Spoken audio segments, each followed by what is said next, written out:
മക്കളും പോരാനും പറിച്ചില്ലാണല്ലോ. ഞാൻ ഡൗട്ട് വെക്കട്ടെ?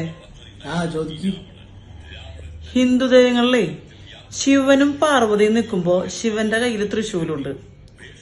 അതുപോലെ തന്നെ വിഷ്ണു ലക്ഷ്മി നിൽക്കുമ്പോ വിഷ്ണുവിന്റെ കയ്യിൽ സുദർശന ചക്രമുണ്ട്. ശ്രീരാമനും സീതയും നിൽക്കുമ്പോ ശ്രീരാമന്റെ കയ്യിൽ അമ്പുവില്ലുണ്ട്. പക്ഷെ ശ്രീകൃഷ്ണനും രാധയും നിൽക്കുമ്പോ ശ്രീകൃഷ്ണന്റെ കയ്യിൽ ആയുധമൊന്നുമില്ല, പകരം ഒരു ഓടക്കുള്ളൂ, അത്രേ ഉള്ളൂ. കാരണം എന്താണ്? ഉത്തരം സിമ്പിൾ അല്ലേ? നീ ആദ്യം പറഞ്ഞ 3 പേരും അവരുടെ ഭാര്യമാരൊപ്പം നിൽക്കുന്നു. നമ്മുടെ ശ്രീകൃഷ്ണൻ നിൽക്കുന്നത് അവരുടെ കാമുകിനൊപ്പം. മനസ്സിലായ? മനസ്സിലായില്ല. ഭാര്യമാരുടെ കൂടെ നിൽക്കുമ്പോഴേ ദൈവങ്ങൾക്ക് പോലും കയ്യിലൊരായുധം വേണം.